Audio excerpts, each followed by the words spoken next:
Today I'm going to do a video on what you ought to have in your XJ when you go out, let's say rock crawling, or out in the middle of the woods, or out in the desert, or you should just carry with your XJ. Maybe you're building a bug out vehicle, you know, and the things you ought to have with you at all times. This is the stuff I've been carrying in this Jeep for years, and it has come in handy. If not for me, for the people that are with me. I've been on, we've gone out rock crawling in Logandale, Nevada. Beautiful place. This is where they held the hump and bump every year for the past 36 years plus. And let's say we go out rock crawling out there. Our trail boss, within the first obstacle, breaks his pitman arm right in two. And who carries that kind of stuff with him?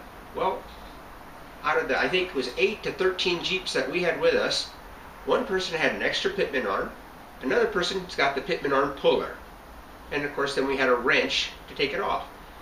I mean, in most cases, you'd be done. That's it. It's over. And here, within half an hour, we were back on the trail again and made it successfully. So I'm going to just show you what I carry with me, and if you got some stuff that you like to carry with you that I don't have, you know, hammer away at the keys down below and let me know in the comments section, alright? Alright, let me show you what I got. Alright, now, some of the stuff that I carry up front, one is a OBD2 code reader.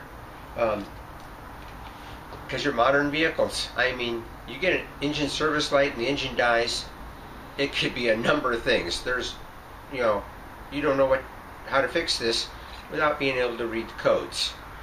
And as soon as this one here actually, you know, tells you the code and what is basically wrong, you know, it's going to give you high voltage on such and such thing, and you're going to know, okay, we gotta go look at the throttle position sensor, right? And so, even though this may be a $100 item or so, this is something you should just keep in your, you know, you could keep in your garage. I don't. I keep it in my vehicle. I need it, I go get it from my vehicle and bring it into the next whatever vehicle I'm working on. All right. So I love carrying this with me up front. Another thing I did a video on just recently are like these little battery packs, jump starting packs. Awesome. I was skeptical at first, but I am definitely sold on this thing. Nice, has a lot of nice features. You got the flashlight, and it's got the USB port. It's got a cigarette lighter adapter. It's got the phone adapters. So you can at least, you know, your battery goes dead on your cell phone, you can charge it with this, camping, whatever. Great thing to have. Now, I got myself a box here that I got all my stuff in. One of these days I'm going to actually build a rack in here where I can slide this underneath and still carry a lot of stuff up top. That'll be coming. Another thing is, I got an onboard air compressor right here, and then my bumper here is a built-in air tank within it, 2.6 gallon. So, because when I go rock crawling, we air down, and that which improves grip and the ride, you know, multiple things. But when it comes time to airing back up, naturally, this makes it a whole lot quicker.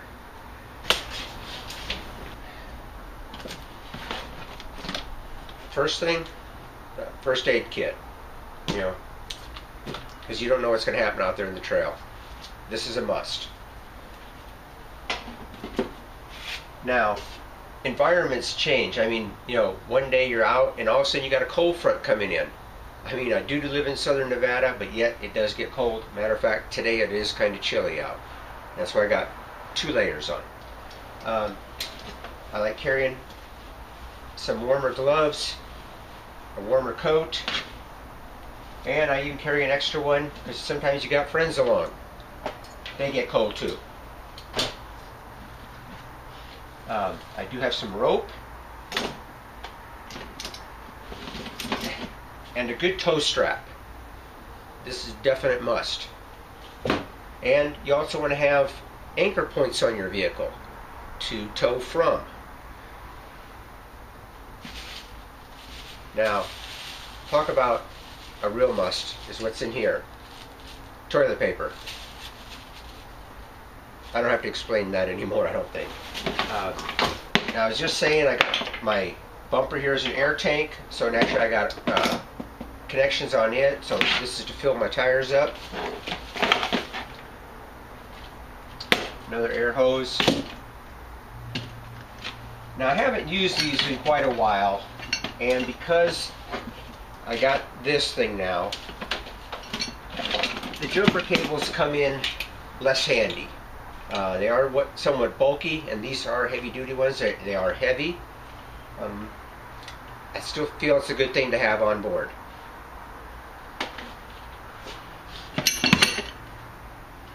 And I just got some cable ties, zip ties. These are some real long ones. They were left over from some job site, and you know, good thing to have on aboard. Maybe you got to tie something up that's broke or whatever. They're light. They don't take up no room. This has actually come in handy for not me, but for other vehicles. It's a gas siphoning hose. You get out there, the whole trail thing becomes a lot longer than it thought, and someone starts getting low on fuel. Well, at least you can siphon from one vehicle to another if there are no extra cans of fuel.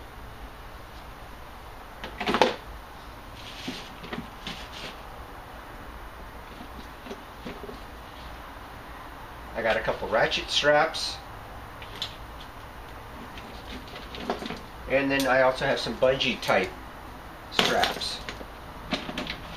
Quite a few of them, actually. Now we're getting down to the things that I feel are really important, especially on your XJ or your WJ, like your Chevy or Toyotas, whatever.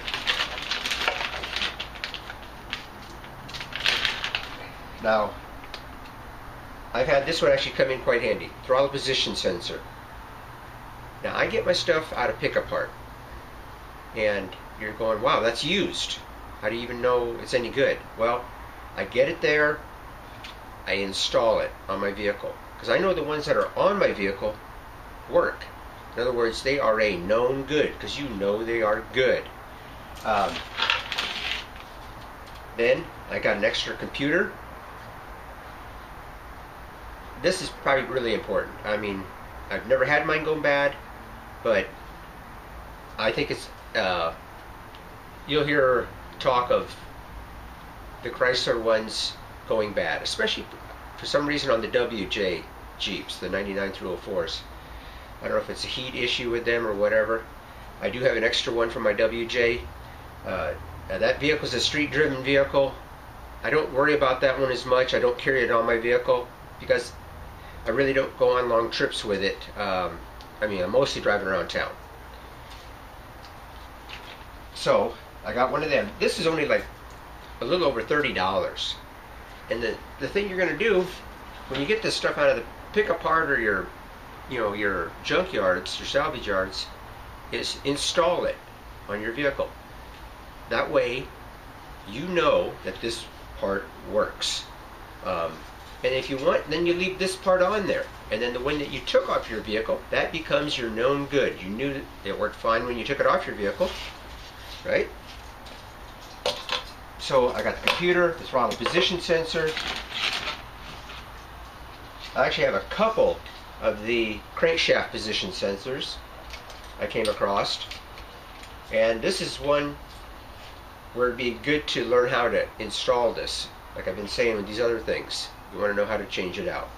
This one's a little bit more difficult as far as just to get to it, because it's from underneath the vehicle. You need a longer 3/8 extension and the appropriate tools. It's just basically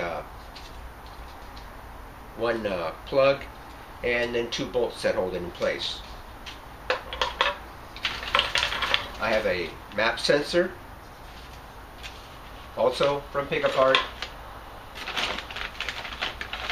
This one here, probably not as important. It's your idle air control valve. Right there.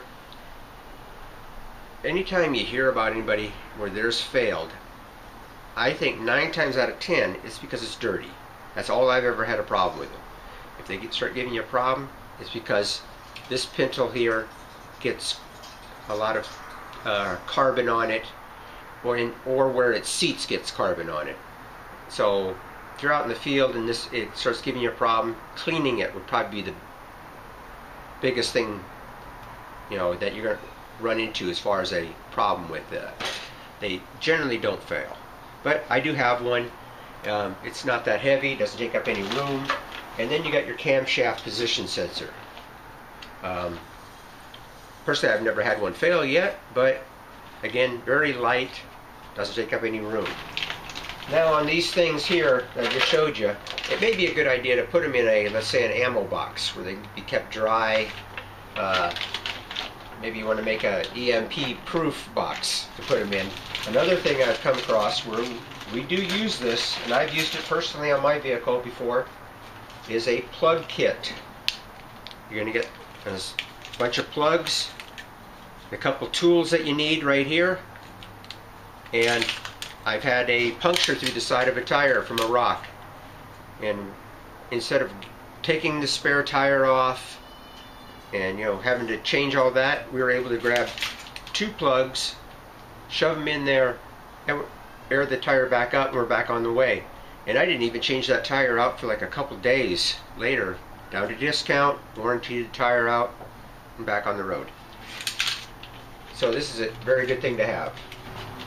Now, what I feel is really important are the appropriate fluids. Pretty much any fluid you got in your vehicle, from antifreeze to differential oil, is the thing you should have on here.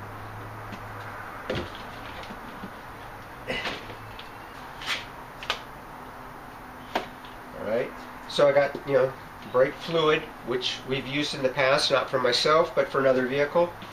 Motor oil, I don't need to say anything else about that. The power steering fluid, quart transmission fluid, differential oil, and then antifreeze, of course. I always go ahead and mix mine, pre-mix it 50-50, so it's just ready to dump in. Now another thing I don't have on me right now, I would carry a gallon of distilled water. The problem is, every time I carry one of them, they come in that like milk jug container, and when I put it in here and they're rattling around, and over time, and within a few months, it gets a hole punctured into it. So I would get a water container, like the gas containers, the ones that are heavier plastic, made for water. Put it in that and keep it in your vehicle. At least 1 gallon. Alright? Alright, I got myself a little shovel.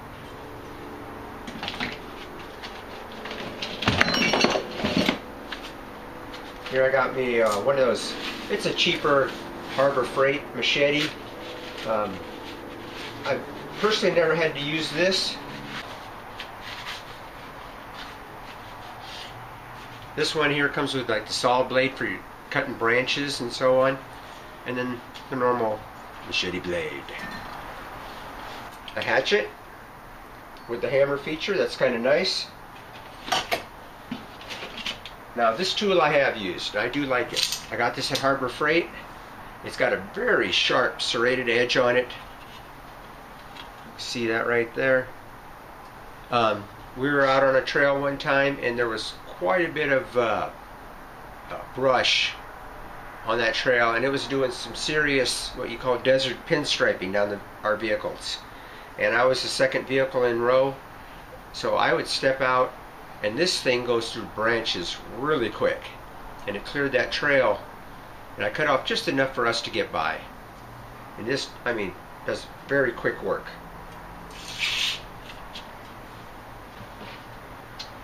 And of course you're going to want gloves, a little WD-40 or some other type of penetrating oil or lubricant. Now I personally don't have a winch on my vehicle, I don't go out rock crawling by myself. I always have another vehicle with me, so I don't feel like it's necessary at this point. I do carry an extra chunk of cable. I don't know, this is probably 25 feet long or so, just to help out. And then I got the D-rings to go with this as well. I do have an extra couple spark plug wires if your vehicle is equipped with it. Of course, if it's a 99 or newer, it's got the coil packs on it, no spark plug wires. And then I got a couple accessories for the high lift jack. And by the way, be careful with a high lift jack. If you don't know how to use one, these things could be extremely dangerous. They jump off, they can hit you. I mean, there's probably people who've been killed by them, but they do come in handy. We've used them as a winch before. I've been stuck on a rock, this was years ago, with a different vehicle. We had one to lift the vehicle up, and the other one was pulling and pulled me off the rock. So they do work if you know how to use them, but be careful with them. More tie wraps, an extra serpentine belt. Generally a serpentine belt will last you well over 100,000 miles. But inspect yours, make sure it's got a good one on before you go out. But I always carry an extra one anyway. You just never know. I know this is kind of a little weird looking, but the factory jack for changing out your tires wasn't tall enough anymore because the vehicle's raised and it's got 35-inch tires on it. So I happened to find this old, I don't know, some kind of antique 1.5 ton rated jack. I welded a socket on it, so I just stick my ratchet on here with an extension, and I use this to raise up. And this piece of aluminum I found on a job site, this is actually made to fit glass into for looking over a railing type glass, and this was like a little leftover piece.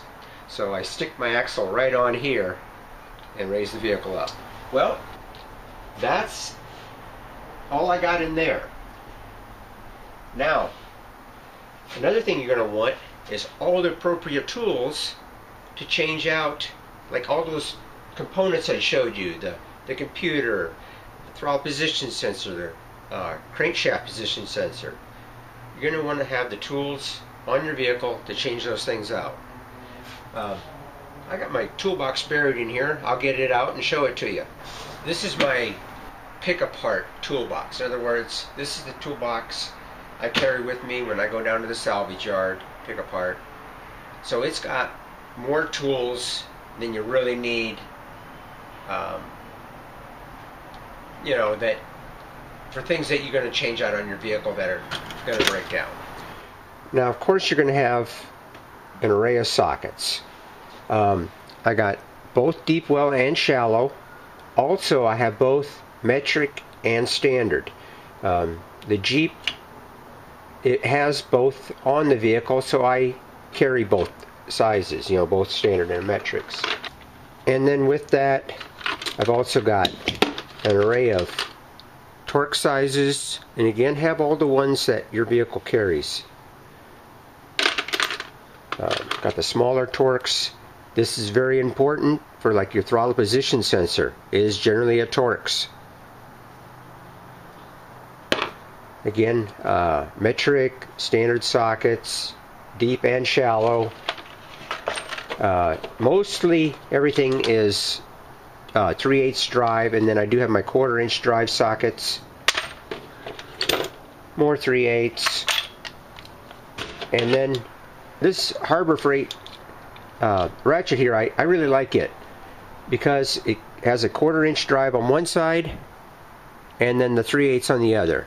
Plus, it goes from this size and you can just keep extending it, which I think is very handy. And then you know, basically now you got your breaker bar. And then pretty much every wrench, both again metric and standard. Make sure you got your screwdrivers with you. A magnetic tip to recover anything you drop. because if you drop a particular part or a bolt down inside your engine cavities, you may need that to get it out. Allen wrenches. I love the gear drive wrenches, but also carry the standard one, the regular non-gear ones with you as well. Very important. A tube cutter, needle nose, wire cutters. I got my 1/2-inch drive, and this one also does the extension. This is a Harbor Freight one as well. It's worked really good for me. I don't carry too much 1/2-inch drive stuff, but the ones I carry is the stuff that you do need for the vehicle.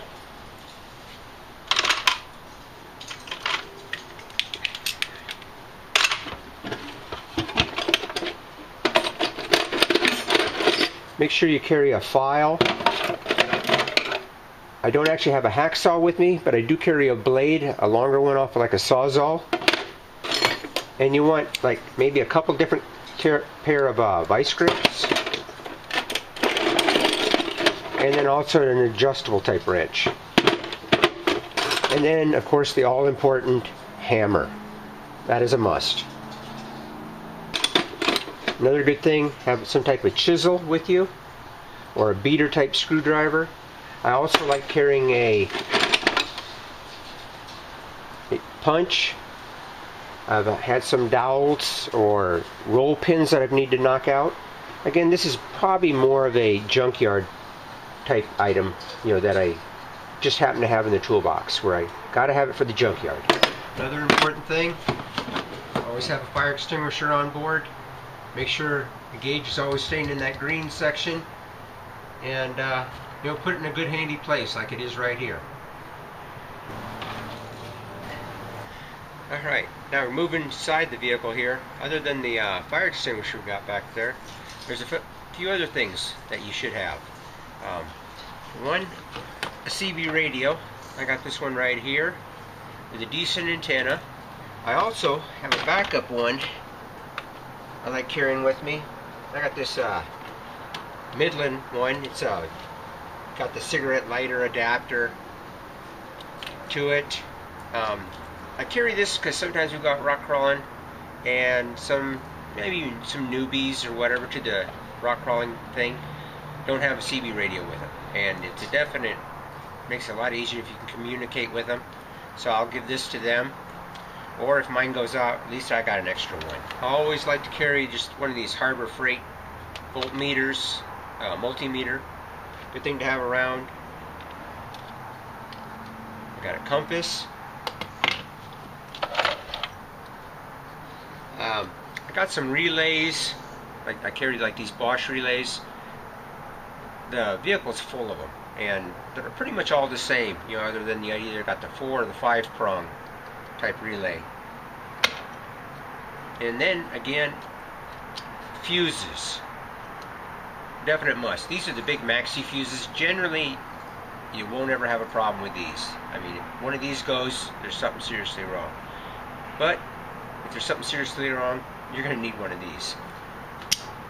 And then make sure you got all the fuses that fit your vehicle, the style of fuse, whatever style of fuse your vehicle has. You know, if it's like these type right here, these are very common. There's a smaller version of these, so make sure you get the correct ones. And I've got quite an assortment of them, because it isn't just for me, it's for the people that ride along with me. You may need to help them out. That pretty much includes what I got on this vehicle, and I hope that helped you out. And like I say, if you got any other ideas, just hammer on those keys down below in the comment section and let me know. Well, thanks for watching, and if you haven't subscribed to me before, right down below hit that little subscribe button, or I'll put one of those icons of me on there. You can click on there and subscribe, and also hit that little bell symbol right next to it, and that way you get notifications of any of my new videos that are coming out. Alright, well, thanks again. Bye.